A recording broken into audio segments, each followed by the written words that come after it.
Retro.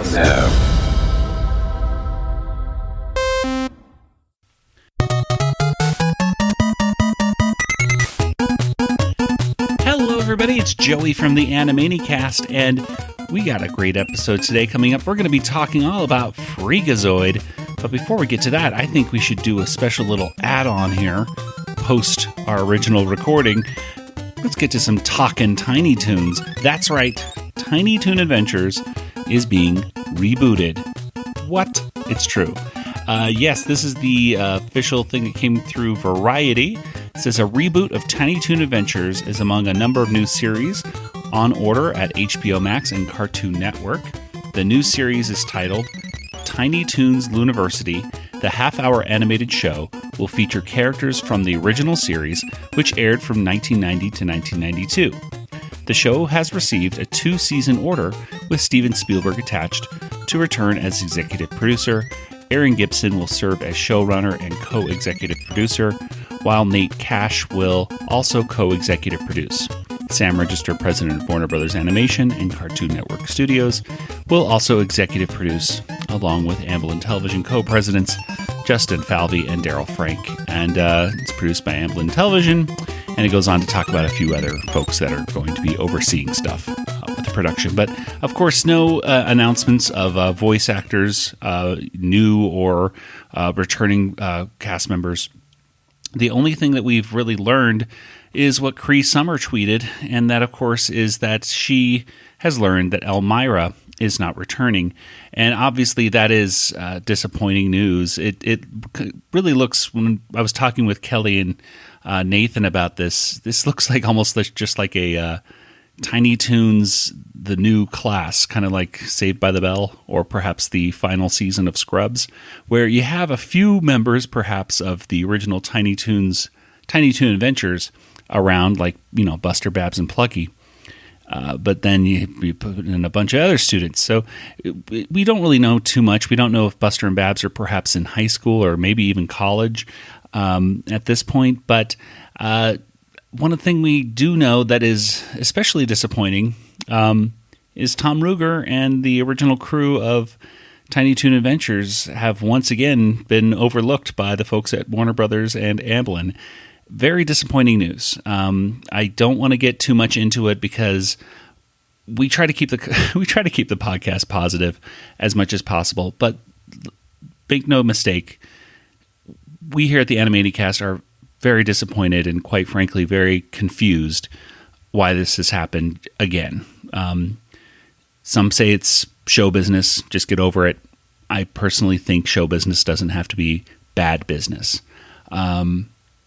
It's totally up to Warner Brothers and Amblin to do as they see fit with their intellectual property, but I just think that there's a right thing to do and a wrong thing to do, and perhaps a right thing to do would be to, give Tom and his original crew at least a chance to consult a little bit on what's going on with this new show.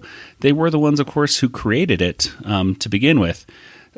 So it's as exciting as we are, as excited as we are, I should say, for this new series. It's always kind of there's always a yes and there's also this thing, or yes, but there's this other thing to worry about. I'm not saying people need to go out and do online petitions. I don't really think those usually work to begin with. But if you are so inclined, you could perhaps write a letter to Steven Spielberg. That's, obviously professional and respectful. That is what I have done.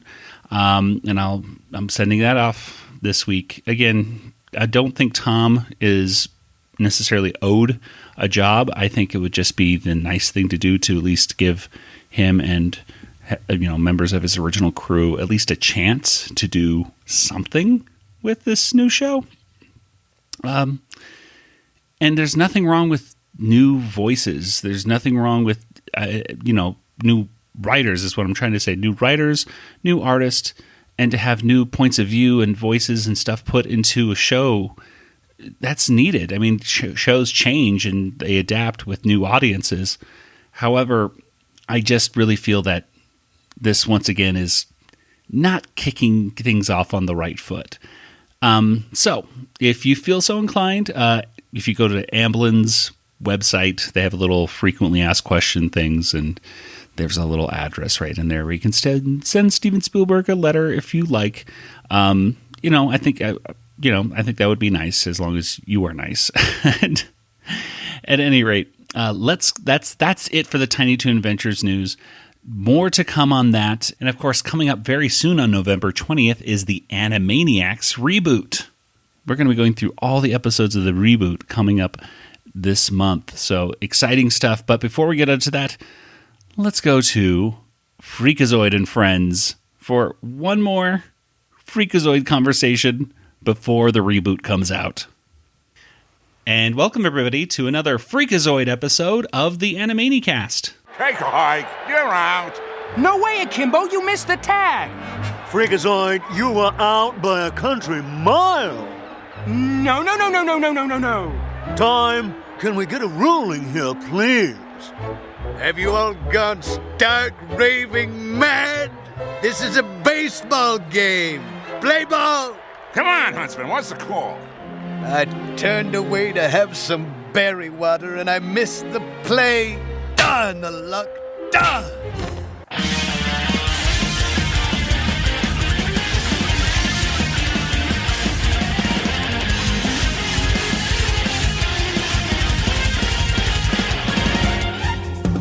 And welcome everybody once again to another episode of Freakazoid and Friends. Yes, this is the spin-off series of the Animanicast. We're the only podcast that lets you freak out about Freakazoid. And here we pick a totally random episode and revisit all the cultural references and gags. And in the end, we're going to give this totally random episode a water tower rating. I am Joey, and joining me are my co-hosts, Nathan. Oops. And across the country in Georgia, it's Kelly. Hello. Yes, I said whoops a little while ago, a few days ago, because, ladies and gentlemen, this is not the first time we've recorded this discussion of Freakazoid. Yes, because I accidentally deleted it the first time. Yay! Accidentally, Oops.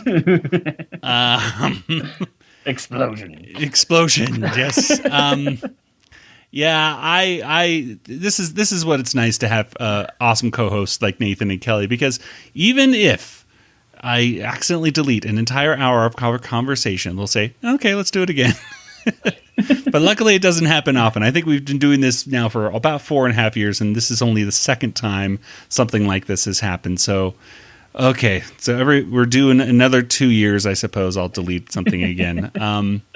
But we're glad to be here again, talking about a completely random episode that just happens to be sequentially the next episode of Freakazoid that we it just keeps happening. I don't know how this happens. Yeah, so...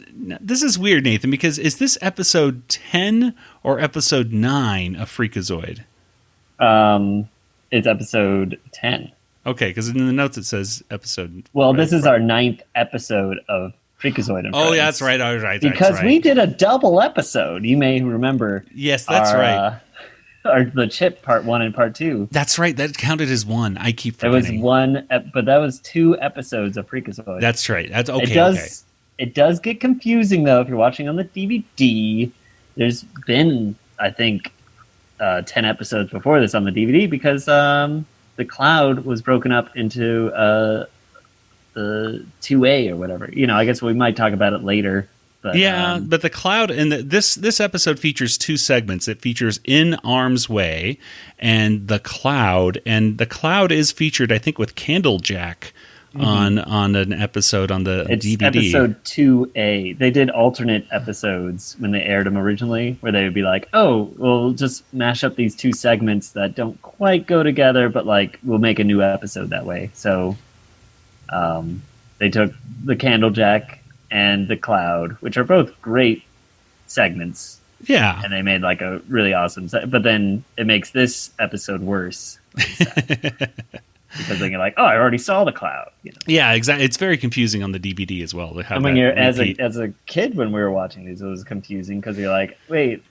Yeah, exactly. You never knew what, because we were taping each episode that we could on VHS, and it was confusing to say like, wait, am I supposed to be taping this right now or not? Like, is this a rerun? Is this a new segment? But the Candle Jack was in another episode. Like, yeah. Yeah, so at any rate, now they're all confused and everything. Episode 10. This is episode 10. Well, if someone were to ask you about this episode 10, this episode, what would you tell them in just a few words? Nathan, let's start with you. We got fogs and gifts for Cosgrove. That's the... Yes. It's a very gift-giving episode of... if you ever know about what to get Cosgrove. And if you like fog, both segments... deal with fog and Cosgrove. There you go. And Kelly, what about you? Speaking of gift giving, there's a Spielberg reference. Ooh. What is the Spielberg reference? They have mock opening credits in the second segment, and it says by Steven Spielberg. Well, there you go. See, Spielberg's name is in it. So that's what you have to say in a few words? Is Spielberg's name is in it, or what do you have to say in a few words? Is that it? It's creepy. It is creepy. There is some creepiness to this episode. That is for sure. Well, Nathan, before we get started once again in our discussion of this episode, please tell us, when did this episode first premiere? Joey, I told you this already. I know. Last time we recorded this, and you forgot already. I'm sorry. Okay. So this episode premiered on Saturday, December 16th of 1995, which immediately followed the release of the movies Sense and Sensibility, Heat, and Jumanji. It was also the same day that the Euro was named in Europe. You know, it was adopted on December 16th, 1995 in Madrid. Well, there you go. Now, let's go ahead and get right into our discussion, I suppose, of In Arm's Way.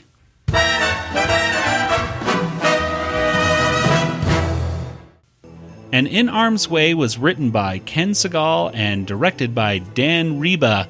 And Nathan, why don't you tell us what the heck happens here in Arm's Way? We are Christmas time in the land of Freakazoid. And Freakazoid is trying to find a gift to give all his friends and family. Meanwhile, a new villain appears. Arms Akimbo. That's right. He has his arms at the side on his waist. And his name's Arms Akimbo. And he can't move them because he was a model. And that's what he did. So he sells Oops Insurance, which is where he knocks an item down and says, oops. And then they pay him to not knock things over. Bum, bum, bum, bum, bum. And then he ends up blowing buildings up. I guess his thugs put the bombs in because he can't do. He can knock things over with his elbows. I don't think he can set up bombs. Can he? He can hit people with them. Yeah, he would be very good with social distancing. He would be very good with not shaking hands. No shaking hands. He would just do the elbow. The elbow bump. He invented the elbow bump. No, he can also fight. They show him fighting like two thugs in an alleyway. So that's pretty cool. But he's Arms Akimbo, so he's doing all this. And meanwhile, Freakazoid's looking for a gift for Cosgrove and what's her face? Stephanie. Steph. I was like, I should know the blonde girl's name. You're too old, Freakazoid. Hey, this is between me and the Jolly One. So, like I was saying, I can't decide whether to get Steph some perfume or a summer sausage shaped like Austria. You tell me, man. I'll go with whatever you say. Get her the perfume. Now beat it. And, he's going to the store. He ends up going to Tchotchkes, I think it's called, and or some variation of the spelling of that, yeah. Yeah. As the store name. He even sees the Lobe there, which is kind of fun. It's such a cute scene. Yeah.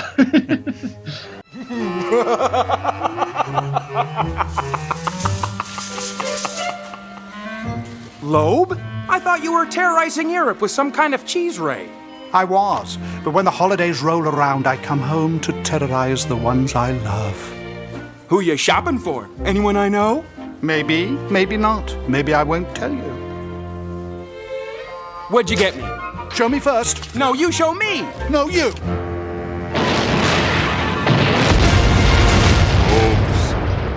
Sorry, Lobe. Gotta run. Have a happy. And to you, sir. I hope you got me troubadour pants. And that's where he meets Arms Akimbo finally. And they have a whole battle scene, but Arms Akimbo wants Freakazoid to fight normally, but Freakazoid's doing a whole dance routine around him and ends up beating up Arms Akimbo. I'll fix you, you Weisenheimer! Howdy, partner! What is this, Hee Haw? Stop it! Fight normal! Circle around with a Brooklyn thug. Toss him in the eye with a coffee mug. Hey!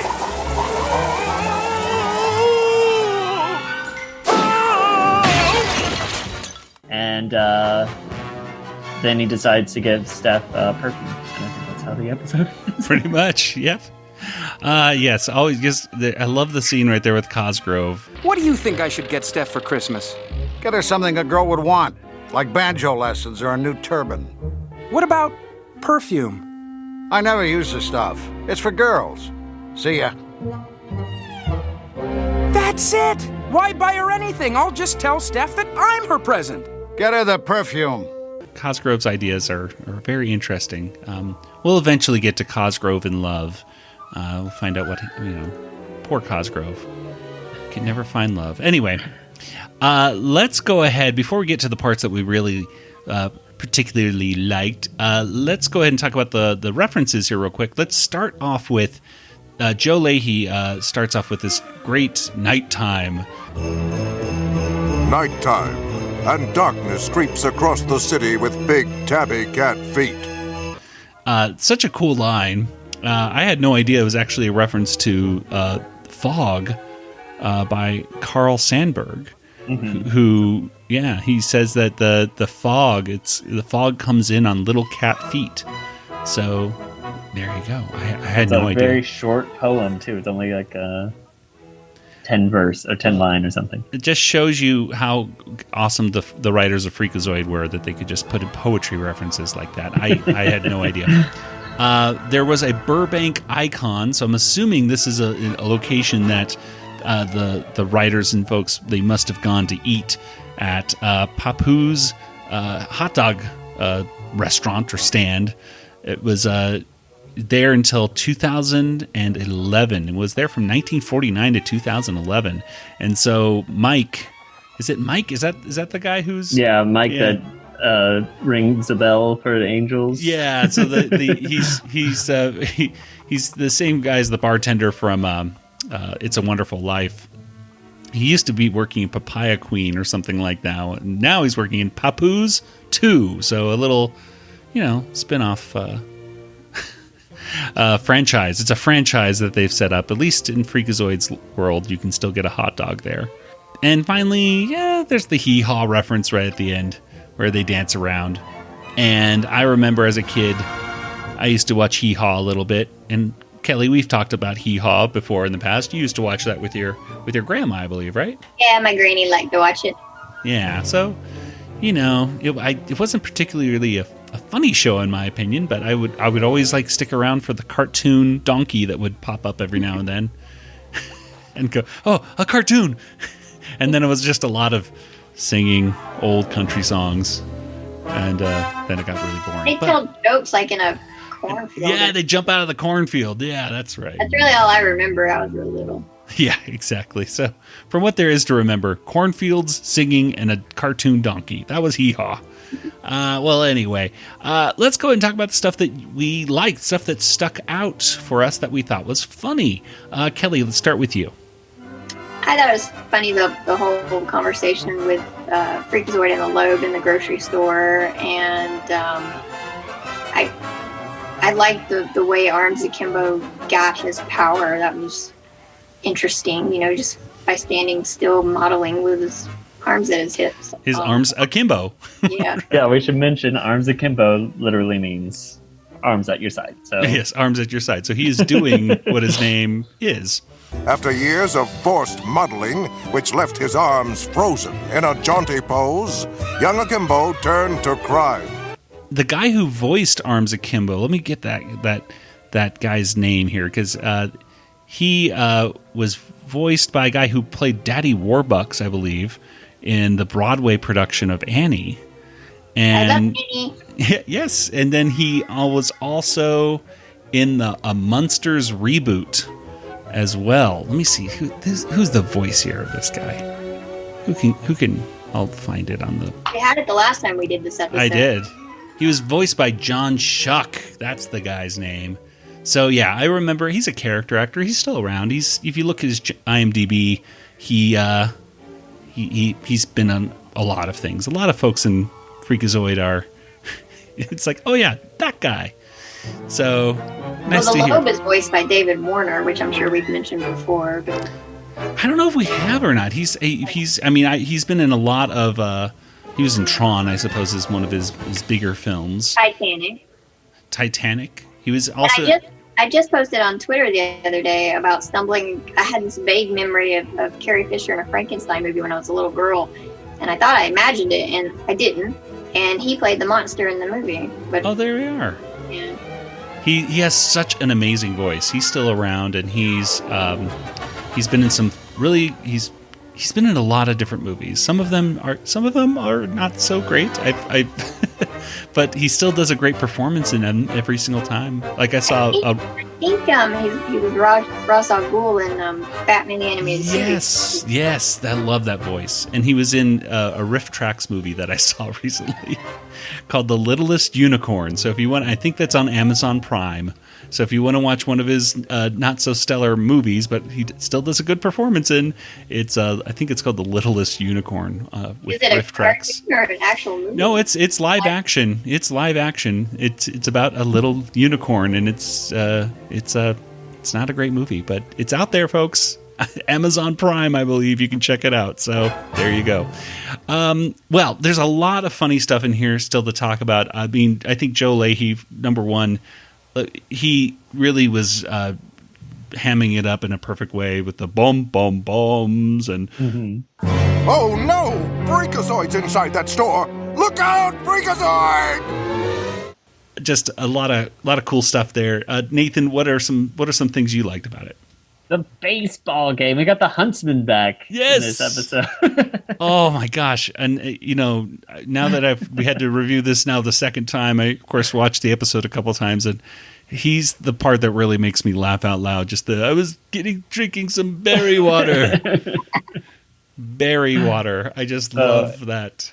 Yeah, anytime the Huntsman's in, I just love his, and I think Tress MacNeille's voice is in it, the old lady. I'm sure that's her voice. It sounds like Screaming. The cat lady. Yeah. She's credited as just the old woman, basically. Yeah, she falls down on the floor after when Freakazoid mentioned something very 90s, which is a pager going off. Yeah, back when we had pagers.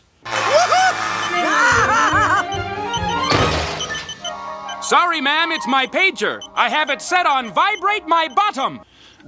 So anyway, and I really like the constant cutaways of just whoops. Yeah, and how Freakazoid just doesn't pay attention to any of this. It's like if Arms Akimbo just didn't happen to be robbing the store that Freakazoid was in, he would have never been stopped. Like, it's so funny because he gets the page from Mike, and then he's like, oh wait, Cosgrove could eat this chocolate mousse. Yeah. Immediately is distracted again. So he never stops Arms Akimbo until Arms Akimbo just happens to come across Freakazoid. Then they can stop him. But there's two different plots going on. There's Arms Akimbo creating chaos and Freakazoid looking for a present. And it just happen to intersect at the end. So yeah. And this is our second Christmas episode following the chip. So This is, if you want to watch Christmas episodes of Freakazoid, you got your options now. Exactly. Get your double feature in. And there's just so many cool little throwaway things, like the Lobe wanting to get troubadour pants and from Freakazoid for a gift, and the jam babies that squeeze out jam in the store. It's just little tiny touches, little throwaway things in here that are great. Okay, well, before we move on to our next discussion of the Cloud, there's a quick little Jingle Bells tune. Speaking of Christmas stuff, Freakazoid once again is playing an interlude to fill time. And once again, playing the piano really poorly. Not much to say about this, other than it was pretty funny. I think it would be fun to play just the music portion of this at a party when you're like, let's listen to a Christmas song. Party. Yeah, let's listen to some music, folks, and then play this piano, and everyone would look at you strange, and then you could laugh and leave the party. That's my idea of a great Christmas. Let's move on to the Cloud.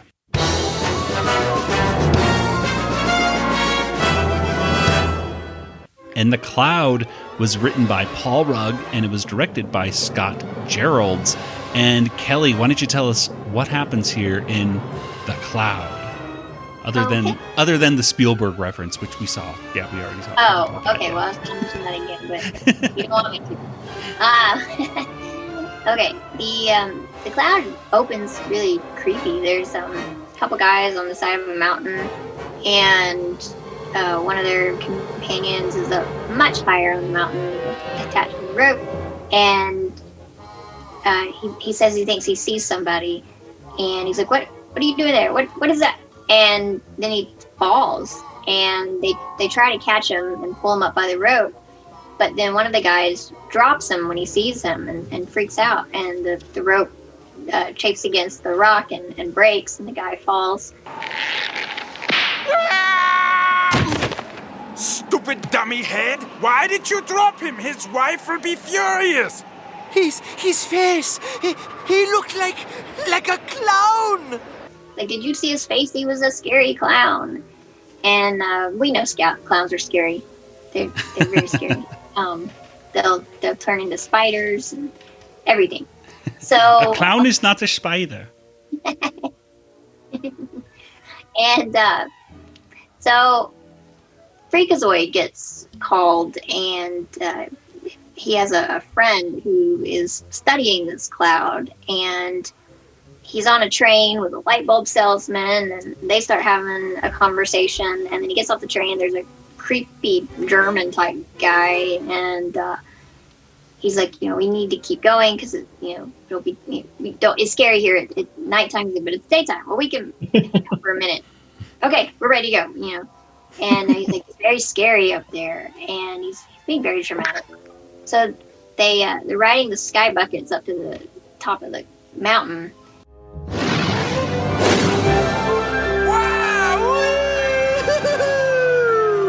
It's just like at Disneyland.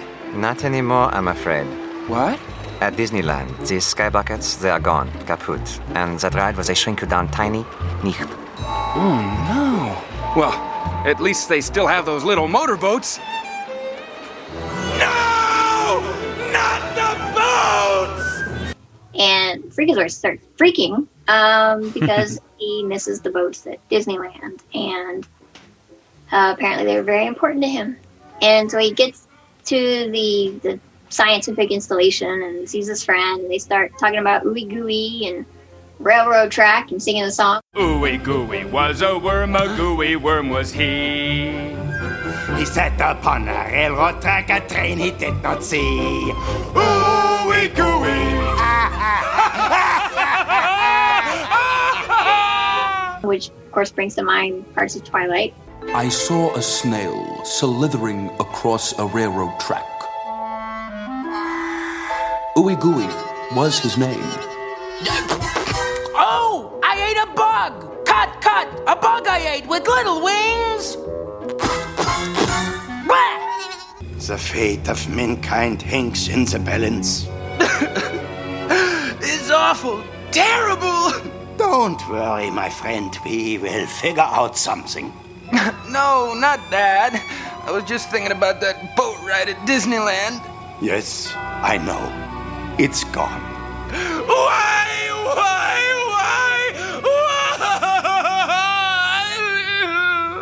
There, I understand your pain, but you'll see, the Imagineers at Disney will come up with something even better, yeah?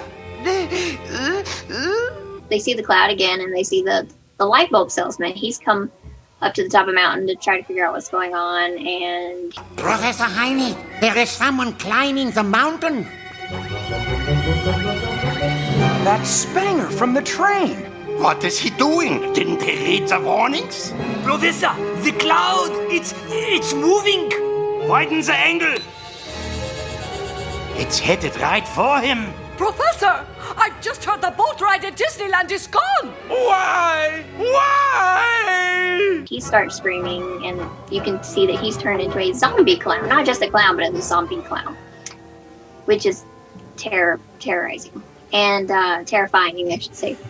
And then there's a knock at the door, and Freakazoid hesitantly opens the door, and it's Cosgrove. He just shows up in the middle of nowhere and on top of a mountain, and basically he wants to build a go-kart with them. Hey, Freakazoid, you want to go build a go-kart? And he says, oh, by the way, there's some like big cloud like turning people into zombie clown. A cloud turning people into zombie clowns, and you might want to do something about that. And so Freakazoid's, yeah, I'm working on it. So then he decides to go out there and confront it head on, and he realizes it's the Lobe, and he is driving this little machine or little car with a ray gun, and he's shooting at people. And Freakazoid tells him it's a dumb idea. What were you thinking? And the Lobe gets really apologetic. He's so sorry, so very, very sorry. He just sort of wanders off. Everyone loves a clown. There's a knock on the door. It's a clown. You let it in. The next thing you know, they've taken over for me. Well, if you don't mind me saying so, that is the stupidest plan I've ever heard of. No, it's not. It's a good plan. Baloney! People don't like clowns. What were you thinking? That's just dumb. Nuh-uh. Uh-huh. Dumb. And you're doing it out here in the middle of nowhere. There aren't even that many people around. What were you thinking? Explain it to me. I'm not sure. Come on, get out of there. I expected a lot more from you than this, clown zombies. Please. You're right. I'm sorry. I don't know what's wrong with me. I think I'm overtired. It's the best I could do. Turn off the cloud. And the Freakazoid's like, that was actually a really good idea. And then everything's fine. And so Cosgrove comes and picks him up in the car. And he's like, I know what I'm going to get you for your birthday. Because there was something earlier in the episode that he says, oh, Cosgrove would love this. And I don't remember what it was. It was the mountain air. Fresh mountain air. And he's so chipper. Yeah, because you notice that Cosgrove is so friendly when he opened the door. So they go driving off into the sunset, basically. The end. Oh my goodness. And then we get to the credits, of course, and I'm just looking at the credits real quick. It looks like Emmett Nerbend was Santa's helper. And then, of course, at the very end, Freakazoid asks if people want some pot roast and cola. Who wants some pot roast and cola? Which just the way that Paul Rugg says that line is very funny to me. Well, there's a lot of references in here that up until today, was not really aware of at all until Nathan brought it to our attention. Let's talk about the most obvious one first, which of course is the Disneyland Sky Buckets and which is the Skyway, which used to be so amazing in Disneyland. It used to go from Fantasyland to Tomorrowland, and it used to go right through the Matterhorn Mountain, which was just so cool. Somewhere we have still some videotape of us as little kids going through it. None of that is as cool as the teacups, but continue. Yeah, well. Well, you could see the teacups, though. You went right over the teacups. Yeah, but I don't ride Sky Buckets. Oh, well, I liked them a lot. And, of course, now they have similar kind of things in Disney World, I know. So, which I won't ride. Yeah, okay, well. They mentioned the adventure. He kind of referenced the Adventures Through Inner Space, which was a ride I did go on when I was like 4 or 5, and I barely remember anything other than it looked like it's where Star Tours is right now in Disneyland. And they had a little thing where a giant microscope was on display, and it looked like people were going in one end, and then they showed little models of people on a little track, and I thought it was real people. So I really did. I bought into the illusion completely as a little kid. Oh my God, we're going to be shrunken down. And I don't remember if I was necessarily scared or if I just thought that's really cool. But either way, I bought into it. And then there was the Motorboat Cruise, which I did ride that once. Apparently, it was in Disneyland from 1957 to 1993.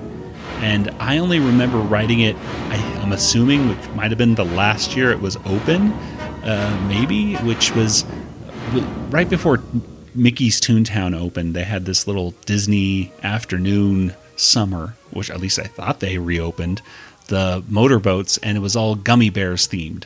So you were kind of going through Gummy Glen. It was very cheaply put together, I remember, because it was just like wooden cutouts of the gummy bears. Just well, wasn't Dash daring, courageous, or caring? I don't, not especially. No, you did not get to jump out of the boat. You did not get gummy berry juice. Yeah, it was okay. It was just, I'm glad I was able to do it once at least before they closed it down. So poor Freakazoid. That was perhaps my favorite running gag, was the crying at how sad it was that the boats are no longer in Disneyland. Let's see, what else do we have reference-wise here? We have a really cool an actor who was voicing the light bulb salesman, and that was Clive Revel. And Kelly, you tell us who Clive Revel is. He is the voice of the Emperor in The Empire Strikes Back in the hologram. The original Empire, the 1980 version. I mean, yeah, the important one. Yeah, Ian McDermott now is the voice of it, but we all Clive Revel. He's still in our hearts and minds as the Emperor. Ian McDermott actually does a really good job. He kind of keeps the same tone and cadence. Yeah, it sounds like a different voice. I remember seeing an interview with Ian McDermott a while back, and I remember he said when he got the part in Return of the Jedi that I think he did say he met with Clive Revel to kind of go over the cadence and the voice and stuff like that a little bit. So it was a similar. Yeah, it's not too jarring. That's the thing with the special editions, because I had the movies memorized. So even now, because I memorized the originals first, if I'm watching the special editions, it still seems new to me sometimes, because it's like, oh, that's not the way I memorized the whole film. It always seems like different. And I know some people love them and, they've gotten used to it, but for me, I still sometimes get kind of taken out of the action because it's like, oh, that's not the way I remember it. I'm just tired of people, with inconsistencies talking about Star Wars these days. Oh, that's inconsistent with this and this. And I'm thinking back to when we were kids and you'd see the Emperor in The Empire Strikes Back versus the Emperor in Return of the Jedi look completely different. Like the makeup was completely different. We didn't care. We didn't care. And in fact, I remember with me and my brothers, we'd kind of like, well, how could that work? We always kind of, instead of getting mad about it and saying, that's stupid, we kind of said, well, obviously, the dark side changed him. And yeah. Well, in the hologram, just bad reception. Yeah, exactly. Exactly. But that was the fun thing. I think we were so much more forgiving of little things like that back when we were kids. Well, I just figured they couldn't get the special effects good enough to really represent what the guy looked like, Yeah. I mean, that made sense to me. But it's always been fun to me to kind of explain how things could work with what you have versus talking about how it's bad. It didn't work and that was stupid. Versus, okay, that's what we got, and so let's make it work in our brains so that, it makes sense. In both. Spoiled. I know. Kids today. You kids today are so spoiled. A couple other references real quick. They show a Red Skelton clown painting. Red Skelton he was on radio and TV, and he did a lot of clown paintings. And I just remember seeing him on TV every now and then. I think he was on some Bob Hope specials, perhaps. But the biggest reference is to the Trollenberg Terror from 1958, known as The Crawling Eye, when it was released here in the United States, which was the first movie made fun of by Mystery Science Theater, which I've never seen because I don't like the first season of Mystery Science Theater. I find it very... I don't like the voice of Tom Servo. TV's Frank isn't in it. So I'm just kind of like, I'll skip the first season and go right to the second and beyond. But Nathan, you found it's on YouTube. Mm-hmm. And the whole video, because I think it's not the Mystery Science Theater 2000 version, but I think it's in the public domain. That's why I'm sure Mystery Science Theater did it to begin with. But the beginning of this movie I think even the music might be the same. It's very similar. It's very similar, but the opening with this mountain, which in the cartoon is even pretty ominous with no music whatsoever. You just hear the sound of the wind and everything. Mm-hmm. And the whole thing of a guy going up and saying hello, hello, and screaming and then falling and then his rope breaking as they try to pull him up. The rope breaking as they're trying to pull. Yeah, and the one guy turns away, and in the original version, it turns out the guy didn't have a head or something like that. Yeah. And of course, in this version, he's turned into a clown. But and then of course it goes to the credit sequence, which with the arrows, and it looks exactly the same. Like it's very much in the same vein of that movie, which was just even cool to see. And then going into the train, the shot from the train going over the camera and everything. Like there's a train scene immediately following it, which there's a girl who's asleep, and she starts talking about how she talking in her sleep, and Freakazoid is asleep, talking in his sleep, talking about a dog needs to be leashed. My dog, and it leg on a tree. On a tree, the dog is leash it. So, and then they go into the whole gondola, the sky bucket thing. Yeah, they do the sky bucket in the movie. Up to an observatory, which looks very similar to the one that's shown. And the scientist sounds very much like this scientist. Yeah, Professor Heine, which I gotta love the Paul Rugg again. The Paul Rugg writing is fantastic in this. There are so many similarities. These themes, you can tell like when Hitchcock did something. I think there's a lot of themes that Paul Rugg does, such, I don't know, ooey gooey we mentioned. Yeah. And then like this, and it's very like a kind of a Cookies for Einstein kind of feel to it. The music is, I think, the same. The little dun-dun-dun-dun. Support the Scouts, get out your wallets, yodel-little-la-la-la-yodel-la-la-lee. Yodel-hee-hoo, yodel-la-ha-ha, yodel-hee-hee.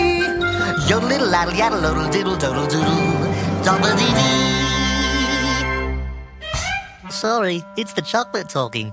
And there's this line where I think the climbers calls one of the stupid dummy head or something like that, which is what Einstein would call himself in that. Stupid dummy head! Why did you drop him? His wife will be furious! Stupid Einstein dummy boy! So I don't know, little beats that, it works, and it's in the Paul Rugg bag of writing, I suppose. Good stuff. And I think we should mention when we were first watching this episode, I had no idea what that guy that Freakazoid meets on the train was doing on the hill. He says he was going to investigate this. What was going on the mountain, and it looks like he's holding up 2 ice cream cones or something like that as they're looking at him through the monitor. But I believe what it is he's holding up light bulbs. Yeah, I thought I said that. Yeah. Oh, I didn't hear you. I'm sorry. He's a light bulb salesman. Oh, yeah. Well, there you go. So, see, I always forget what I was like. Is he holding up like traffic cones or something? Like they're very big light bulbs. Yeah. So, it's a little confusing. One can only hope that as soon as the lobe was his ray was put away or whatever, that everyone turned back to normal. Because otherwise, probably not the guy that fell off the mountain. Yeah, that guy. His wife will be furious. I don't know. Just a lot of good stuff in this one. Any other moments in this that you guys thought were funny? Anything like that? Nathan, let's start with you. The knocking on the door was a reference to The Fog, probably, the movie, 1980. Yeah, it was a Stephen King, I think. Yeah, there's the banging on the door, and he's like, I'll go check this out. Even though it's like, why would you open the door when there's a dangerous like, you fog? know the fog is killing people. And Cosgrove's just walking around in it, like, do. So happy. I absolutely love the Freakazoid telling Loeb how stupid his idea is. Like, there's not even people up here. No one likes clouds. Like, and he's like, and then how it is like, oh, that was such a good idea. Yes. Oh man, did he have a good idea? Oh, yeah, a really good ending to this. Even with the Loeb breaking the fourth wall and looking right at the audience, saying, "I'm sorry," tears, crying. It's just, I can't help but laugh at it every time. I just, yeah. Well, Kelly, what about you? Anything else? No, nothing additional comes to mind. All right. Well, in that case, let's go ahead and get to our water tower rating.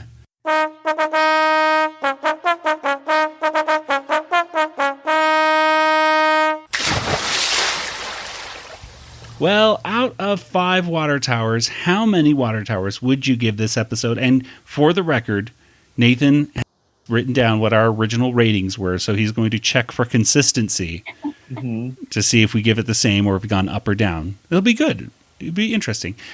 Nathan, let's start with you.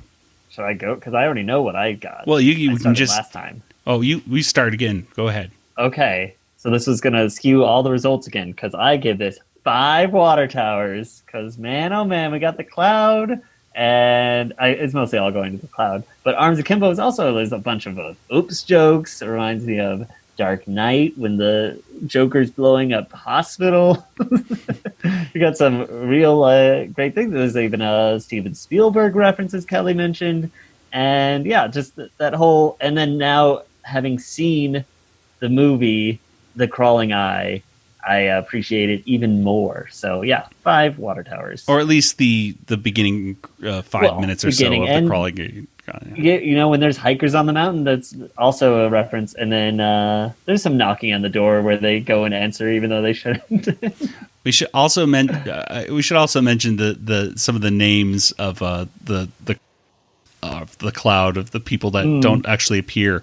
There's so many silly names. I'll kind of just skip them because they're just silly names. But Weena McCater as the hopping woman makes an appearance once again in the credits, which we should always mention her. Kelly, what about you? How many water towers would you give it? I'll give it 4, which I think is consistent with what I gave it last time. Although I didn't like it quite as much because I've seen it before. But I thought both segments were pretty strong, and I like the cloud the best, but because I really like the creepy atmosphere of it. But Akimbo was fun, and that bit with the huntsman was really funny, and just a lot of good moments. So this is the strongest episode of Freakazoid for you so far, right? I think so. Yeah, because I remember first going over this, we were like, Nathan and I were like, whoa, because Kelly is pretty brutal with her water tower ratings on Freakazoid, but this one actually made you laugh, right? I didn't grow up with it the way y'all did. So. Yeah, that's true. Well, I'm going to go ahead and give it, I think I might have given it 3.5 last time, but I'm going to give it 4 this time. Because it's just for all the reasons you guys were saying. It's a really great episode. Good stuff. It's not one of my absolute favorites, but I really do like the second half a lot. I really do like the cloud. So, Nathan, how do we match up? You have lowered your score from a 4.5 to a 4, Joey. You don't like it as much this time. You almost went down to a 3.5. So, look at that. And Kelly has liked one episode as much as this one. Which is the Chip Part 1 and Part 2, which really wasn't an episode. It was 2 episodes, so maybe it doesn't count. Well, there you go. So it's time. as good as 2 episodes of Freakazoid. There we go. Well, let's go ahead and get right now to some contact information. Nathan, where can people reach you online? Oh, Twitter, I suppose. Django FT, that's me. All right, and Kelly, what about you? I'm also on Twitter, Yoda Princess, YODAPRNCSS, or email me at email me at kelly@bigshinyrobot.com. You got it. Okay, and as for the Animaniacast, we're on Twitter and Facebook and Instagram. I set up a TikTok account. Why did I do that? I don't know. It'd probably be banned by the time this episode comes out, but just in case it's still around, follow it, I guess. And of course, we're on every single podcast player that you can possibly imagine. And if you find a podcast player out there that you can't listen to us on, you let us know. Email us at animaniacast@retrozap.com. And speaking of RetroZap, you should head on over there because we're a proud member of the RetroZap network. And you can subscribe to the RetroZap podcast feed and get every podcast that RetroZap puts out, as well as head on over to RetroZap to see great articles every single day. There's great content out there, and we're a proud member of the RetroZap podcast community. If you want to talk to us over at our Discord server, you can get a welcome link by going to discord.animanicast.com. Talk to us and other RetroZap podcasters and writers and creators and just a bunch of great friendly fans over there. It's a great place to escape the insanity that is today's world 2020. Oh my goodness. Well, that'll do it for today's episode. So for Nathan and Kelly, this is Joey saying good night, everybody. Good night, everybody. Good night, everybody. This podcast is not endorsed by Warner Brothers or Amblin Entertainment and is intended for entertainment and information purposes only. Animaniacs, Tiny Toon Adventures, Freakazoid, the Warner Brothers logo, all names, pictures, and sounds are registered trademarks and/or copyrights of their respective trademark and copyright holders. All original content of this podcast is the intellectual property of the Animaniacast unless otherwise indicated.